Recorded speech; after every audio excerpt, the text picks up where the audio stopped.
Hi everyone, welcome to the new episode of Architecting with Google Cloud.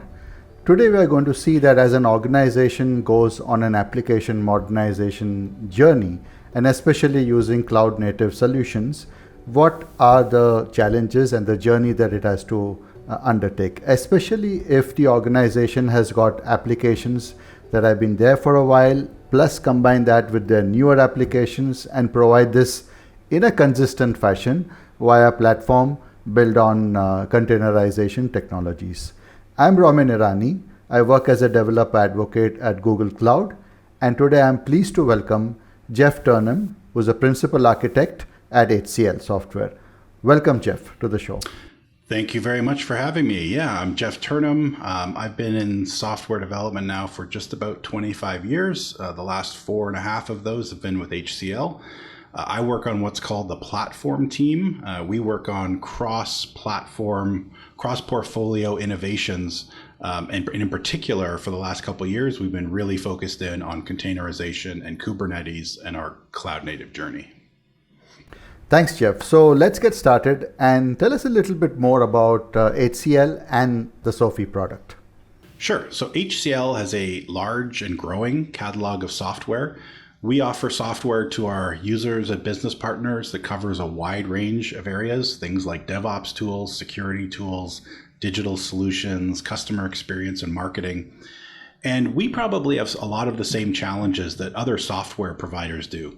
And that is, how do you deal with all of the various platforms that your users want to run on? How do you handle licensing and upgrades in a consistent way? How do you do delivery of software in a consistent way? So we've been looking to solve these challenges. And a couple of years ago, we started to see that cloud native technologies were starting to provide a really nice answer for a lot of those questions. And so we used that opportunity to take a fresh look. And we've been on a cloud native journey, evolving our software portfolio since then. And I work on what's called SoFy, short for Solution Factory. It's basically our face to our users and our business partners of all of our cloud native efforts. It's a catalog that users can browse. They can see all of our cloud native software. And the most exciting part of it is perhaps anything in the catalog you can click on and deploy and try out in a few minutes. And then you can also take it away to your cloud provider of choice and install it there. So yeah, that's our focus, and that's what we've been working on for the last couple of years. That's interesting. So, if we could go a little bit deeper, and maybe you could tell us about how you sort of went about your journey, and then, the role of GCP, towards that. Right. So getting started on a cloud native journey is challenging, especially if you're like we were, starting from a position of not being anywhere on that journey. So we had to skill up some teams. We had to understand the landscape of tools. We had to do lots of prototyping.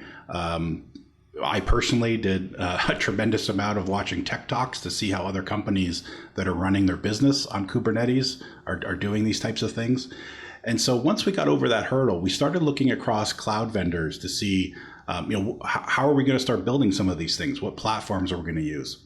And we pretty quickly realized that GCP and GKE offered a really nice balance of usability versus full function. And so all of our development teams that get started when they try out GCP and in particular GKE, the Kubernetes parts, they get up to speed very quickly because GKE makes it very easy to do things in clusters, create clusters, manage clusters, and so on. And then for our operations teams that actually run these things in production, they can get all the capability they need to go do observability and monitoring and other things.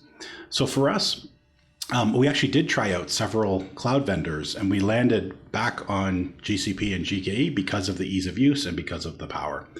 One of the things we really find appealing about GCP and GKE, and this might sound surprising, is the documentation. So most challenges we have are just the search away. We usually land directly in the GCP doc.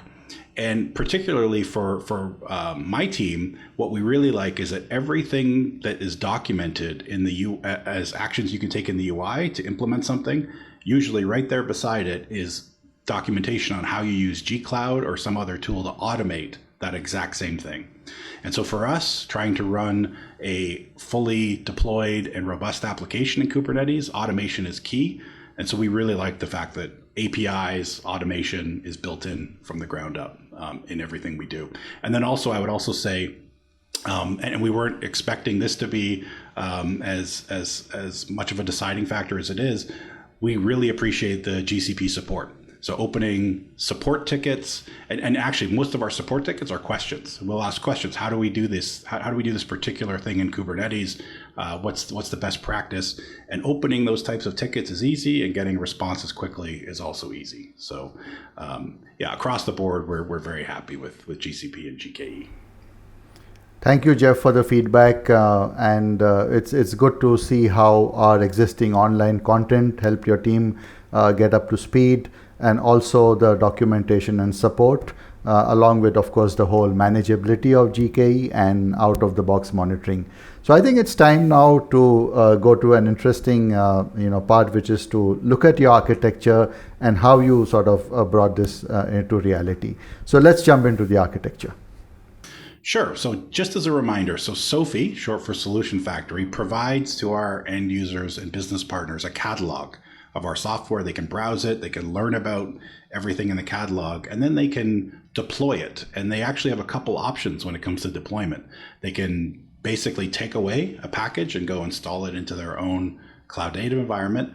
Or what we find gets the most excitement is anything in our catalog you can click on and try out in a few minutes.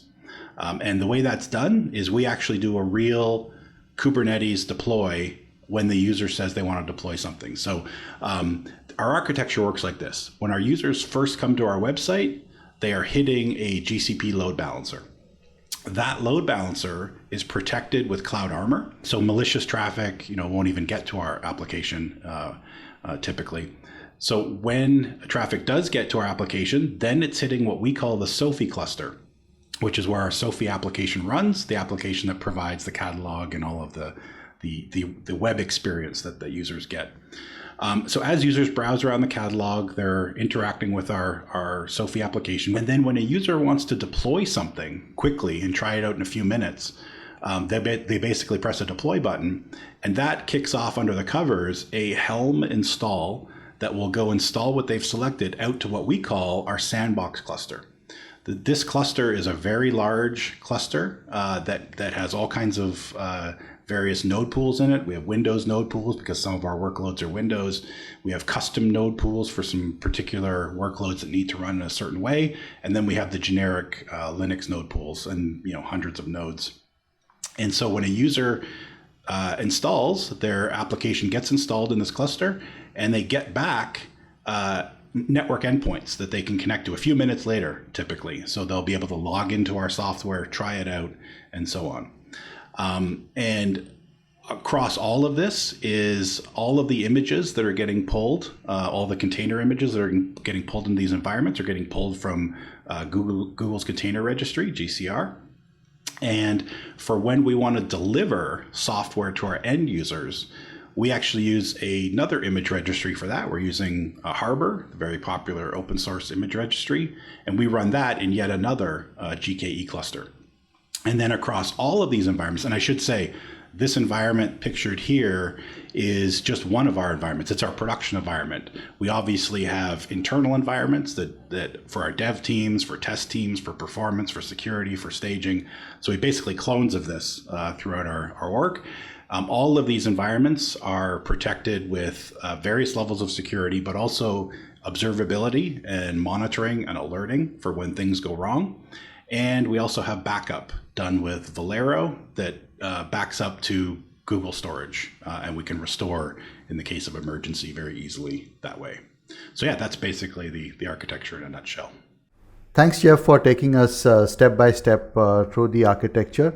And it's amazing to see that, beneath all that complexity, the experience that you've given to the users is a single click to deploy the applications.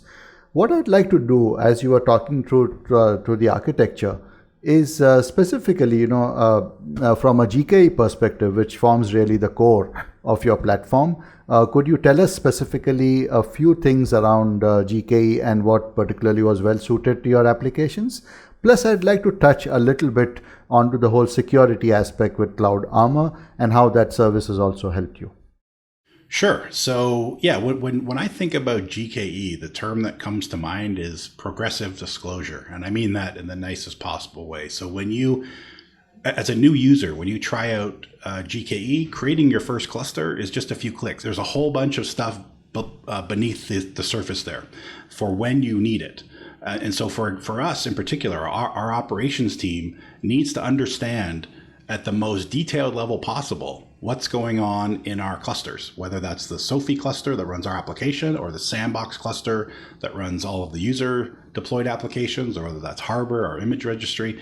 And so what we really appreciate is that observability and monitoring and logging is just built into everything. We didn't have to do anything special to enable it. It's just there waiting for us to run monitoring and logging queries and get all that data. So we built up an entire suite around those capabilities where we have alerts, which will kick off when certain events happen, things like a node going bad or pods going unhealthy, things like that. So we have all kinds of stuff built around that. And I'd say across, to your security comment, I'd say across the board, our general experience is when we need to use a GCP service, it's quite straightforward. So, taking the example of Cloud Armor, I think it probably took us an hour maybe to install Cloud Armor for our initial prototypes. And that most of that was just reading the docs to understand what it was doing. The actual enablement of it with the load balancer and the appropriate backend in our cluster was really, really straightforward. And then we also had to do some testing to make sure, malicious payloads were getting blocked and things like that. But yeah, the documentation, the defaults, they were all set and tuned very well for our use case. And then when we do need to make changes, as we mentioned earlier, it's all in the docs and very easy to understand. So I think that's really why we like using GCP so much, is the services are there when we need them, and the capability is there, even if it's behind a very nice, easy to use facade. There's a whole bunch of interesting stuff waiting to be discovered. The other interesting thing I'd like to ask is that as you built this platform, I'm sure there were certain points in time where you had to make certain architectural decisions or certain challenges that came your way to make that platform a reality. Could you throw some lights on a few challenges that you faced and sort of how you had to overcome it as you went along? Sure. So yeah, because we started from ground zero, I'm sure we've encountered a lot of the same challenges that any other organization would encounter, especially ones that are starting from an existing portfolio of software and trying to modernize it or make it cloud native. So, we've had to do quite a lot of internal education and enablement on these topics. And one thing we learned early on, just to get specific, one thing we learned early on was that it's very easy to skip over some really important parts of configuration when you're deploying Kubernetes applications. So one example, anyone who's deployed Kubernetes apps in production will probably understand this quite well. But when you deploy a workload, something that's got a pod, the way you set those, its resource limits, basically how much CPU and memory it can use, can have a dramatic impact on performance. And it's just 2 little lines usually, or 4 little lines in YAML, but it can have a tremendous impact on how your application actually runs and performs. And we saw this. So we had some of our existing software that got put into a cloud native form factor, containerized, packaged. It all looked good, but when we ran it, it was actually underperforming. It was actually performing much more slowly than it would if you deployed onto a VM or elsewhere. When we looked into it, the root cause was CPU throttling. And so the interesting part of that is the fix for that is usually very simple. It's tweaking those few lines of YAML. But the trick is knowing what values to put in the first place. How do I know how much CPU my workload should request? How do I know what its limit's going to be? And so we, again, opened up a support ticket with GCP to basically ask that question. How do we set these values? What's the best practice for doing this? The support folks hooked us up with some Google experts. We got on a call, had a chat about this topic, and they basically turned us on to the power of vertical pod autoscaler, which when you run that tool in recommendation mode, it effectively answers a question for you. It tells you, here's what your CPU setting should be, here's what your memory setting should be. It's basically watching your application and giving you recommendations. So we've rolled that out across the org, and we're now focused on making sure that as our products change, that we keep up to date with that. So we don't want a product change to introduce something that requires more CPU and our configuration doesn't change. So the question is, how do you monitor? How do you make sure that you're continuously checking and improving that? So one thing that we're looking at for the upcoming year is, if you think back to our architecture, every time a user deploys something to what we call our sandbox, it deploys to one big cluster, that big sandbox cluster I mentioned.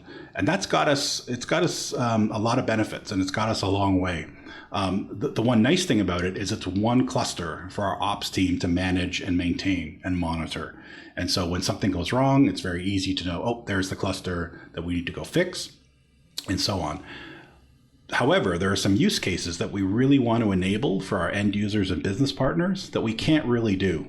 Or we can't do it robustly with this current architecture. One of them is, in addition to just letting users have access to their endpoints, the product endpoints that they can connect to in the deployed application, we actually want some of our users to be able to get kube admin rights, to be able to use kube control to get into their cluster and start poking around and do things like check on the status of pods, maybe delete some pods, change configuration, things like that.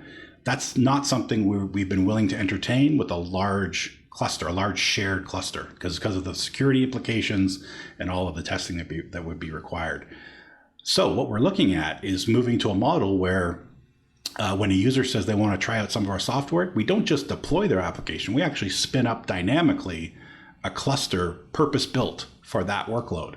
So it would be sized correctly. It would have the right sort of node pools. If it's a Windows workload or it has some Windows in there, it would have a Windows node pool. If not, it wouldn't. And basically spin these things up quickly on demand. And so we want to move to that sort of architecture, or at least experiment and make sure that makes sense. And basically get to a model of much more dynamic, much more provisioned infrastructure coming and going quickly. We also want to take a much closer look at GKE Autopilot, which lets teams like us abstract away even further from the concept of nodes and really just focus on our pods and workloads.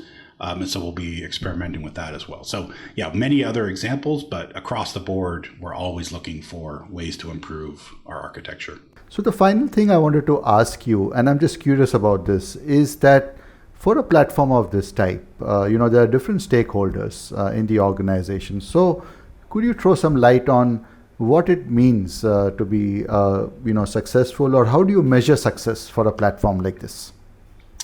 Great question. And this is something we've been building up over time, over the last 4 years that we've been working on this. And so the way we see it, observability and improvement happens at various different levels. So down at the technical level, which we've been talking about up till now, for that, you obviously need observability, logging, monitoring. You need someone looking at those alerts and those logs and taking action. So that's almost the easy part, because a lot of that logging and monitoring functionality is built in. What's a little more challenging, especially for large organizations with thousands of developers and dozens and dozens of software products, is how do you move your whole organization to become cloud native, both in culture and how they deliver things. And so what we've had to do in HCL is not just hope and pray that it happens organically. We actually, at the executive level, have tracking of what we call our cloud native maturity. So we have a cloud native maturity model that we've built up. It's built on a lot of the best practices that you can go out and find other people talking about with cloud native, but it's basically a scorecard, and it talks about things like how do you build your containers, both for security, but also for robustness and logging and things like that. How do you package your containers into a Kubernetes application effectively?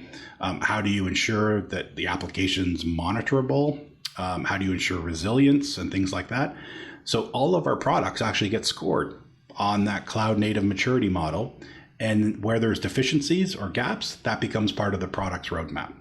And so this, as I said, is tracked at the executive level. It's not left as something that each product manager needs to make sure they carve out time for. And so I think in a large organization, that's really the way it has to be done. If your end goal is a consistent cloud native evolution across all of your products. I will mention one other thing, just because it's top of mind. We're actually doing this right now. We're really looking now at a level of testing that we've never done before. I know other organizations are far ahead of us on this, but we're really looking at chaos engineering as a way to make sure that our applications are resilient against all kinds of things that can and do go wrong in production. So we are now setting up full chaos engineering environments where we can run all of our products. We can inject, we're actually using Litmus Chaos open source project for this, where we inject all kinds of bad things into our cluster, things like network slowdowns, CPU memory throttling, nodes going bad, pods getting restarted, all kinds of this types of chaos, and making sure our products can handle it and recover, and in the best case, have no impact to user experience during these events. Yeah, it's a constant journey, and if you ask me, 4 or 5 years from now, I'm sure we'll still be on this journey. We'll be thinking about new things and new ways to optimize and improve. So it's never ending. So thank you once again for sharing, your journey, as well as you giving us an overview of how you built out SoFy, and particularly the whole journey towards cloud native, and ensuring that along with GCP you were able to build out this platform. Thanks for sharing all your inputs along the way. It was a pleasure to have you on this show. Thank you so much, Jeff. Yes, thanks so much for having me. Thank you for joining us for this episode of Architecting with Google Cloud. If you've enjoyed this episode, please like and subscribe to this channel. Thank you for joining us today.